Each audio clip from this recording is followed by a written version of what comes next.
श्री साई सच्चरित्र अध्याय 2. श्री गणेशाय नमः.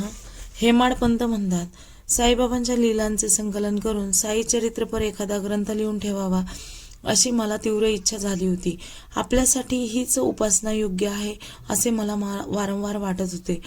पुढे ज्या भक्तांना बाबांचे प्रत्यक्ष दर्शन होणार नाही, त्यांना त्यांचे पुण्य पावन महात्म्य तरी श्रवण करायला मिळावे हा मुख्य हेतू होता.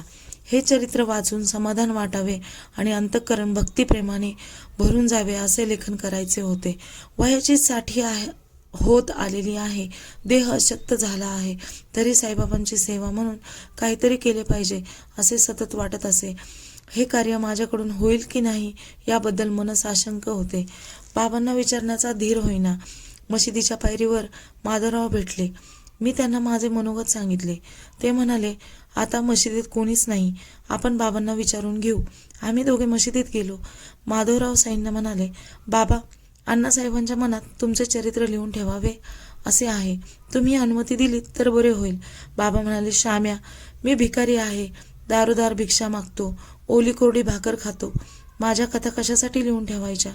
माधवराव म्हणाले, बाबा, असं का म्हणता? तुमच्यासारख्या हिऱ्याला चांगले कोंदण नको का? हे लोकोपकार्याचे कार्य आहे. तुम्ही कृपा केलीत तर अण्णासाहेबांचे लेखन निर्विघ्न पूर्ण होईल. श्री बाबांनी माझ्याकडे पाहिले. त्यांनी माझे मनोगत जाणले. त्यांच्या कृपेला पाझर फुटला.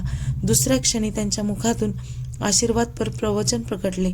तुझे मनोरथ नक्की पूर्ण होतील. ते ऐकून माझे अधीर मन एकदम शांत झाले.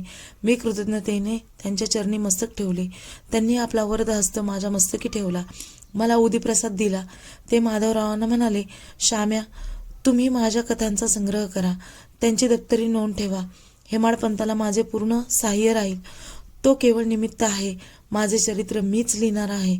माझ्या भक्तांची इच्छा मीच पुरवणार आहे. त्याने विद्वत्तेने अहंकार माझ्या चरणी विसर्जित करावा.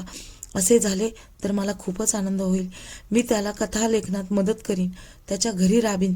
तुम्ही कोठेही असलात तरी माझी आठवण ठेवा. माझ्या कथांचे श्रवण केल्याने, त्यावर चिंतन केल्याने हृदयात माझ्याविषयी भक्ती व प्रेम निर्माण होईल. त्याच्या प्रभावाने अविद्येचे निरसन होईल. श्रद्धावंतांचा मी नित्य अंकित असतो. हे माझे सत्यवचन आहे. भक्तीशिवाय माझी प्राप्ती होतच नाही. या कथाचे श्रवण पठन केल्याने निष्ठा दृढ होईल, भक्ती वृद्धिंगत होईल, भक्तांना सौख्य प्राप्त होईल, त्यांना निज स्वरूपाचे ज्ञान होईल. यापेक्षा मी अधिक काय सांगू? श्रोते हो, श्री बाबांच्या श्री साई चरित्र या ग्रंथाच्या प्रत्येक अध्यायाच्या शेवटी भक्त हेमाडपंत विरचित हे वाचून आपल्याला हे पंत कोण असे वाटणे स्वाभाविक आहे. येथे थोडे विषयांतर होत असले तरी त्याचा खुलासा करणे योग्य होईल. मी पूर्वी खूप खट्याळ व नाठाळ होतो. विद्वत्तेच्या मोठेपणामुळे मी वादविवाद करायचो. सद्गुरू महिमा काय असतो हे मला माहीतच नव्हते. काकासाहेब हरी सीताराम दीक्षित व नानासाहेब म्हणजे नारायण गोविंद चांदोरकर यांच्याशी ऋणानं बंध नसता तर मी शिर्डीत गेलोच नसतो. एकदा काकासाहेब दीक्षितांच्या आग्रहावरून मी शिर्डीत जाण्याचे ठरवले, पण ऐनवेळी मन फिरले. माझा एक परममित्र लोणावळ्याला सपरिवार राहत असे. तो गुरु अनुग्रहित होता. त्याचा एकुलता एक मुलगा तापाने आजारी पडला. उपचारांनी गुण येईना तेव्हा तो मित्र आपल्या गुरुला घेऊन आला, पण मुलगा दगावलाच. हे दुःखच वृत्त कळताच मी उद्विग्न झालो. हीच काय गुरुची उपयुक्तता? त्याला माझ्या मित्राच्या एकुलत्या एक पुत्रालाही जिवंत ठेवता आले नाही. अशा अनेक प्रश्नांनी मन संभ्रमित झाले. जे प्रारब्धात आहे तेच होणार असेल तर गुरुच्या मागे कशाला धावायचे असा विचार करून मी शिर्डीत जाण्याचे रहित केले. पुढे असे घडले, नानासाहेब चांदोरकर प्रांताधिकारी होते. ते वसईला जाण्यासाठी ठाण्याहून दादरला आले. वसईची गाडी येण्यास तासभर अवकाश होता, म्हणून ते वांद्र्याला माझ्या घरी आले. ते मला श्री बाबांच्या कथा सांगू लागले. नंतर मला म्हणाले, शिर्डीला येण्यास आळस का करता? साईबाबांचे दर्शन कधी घेणार? नानासाहेबांची आतुरता मला कळत होती, पण मन वळत नव्हते. मी त्यांना प्रांजळपणे माझे विचार सांगितले. त्यावर नानांनी केलेला बोध आणि मला शिर्डीला नेण्यासाठी विषयीची त्यांची कळकळ जाणून मला तेथे जाण्याचा मोह अनावर झाला. मी त्याच दिवशी सायंकाळी शिर्डीत जाण्यासाठी निघालो. दादरच्या गाडीत बसलो. वांद्र्याहून गाडी सुटताच एक यवन धावत धावत डब्यात चढला. माझे सामान पाहून तो म्हणाला, आपण कुठे निघाला आहात? मी म्हणालो, दादरवरून मनमाडची मेल पकडायची आहे. तो म्हणाला, तुम्ही सरळ बोरी बंदर गाठा. मनमाडची मेल दादरला थांबत नाही. त्या यवनावर वेळेवर सांगितले नसते तर तेव्हाही माझे शिर्डीला जाणे झाले नसते. असो, दुसऱ्या दिवशी सकाळी मी शिर्डीत पोहोचलो. काका दीक्षित माझी वाटच पाहत होते.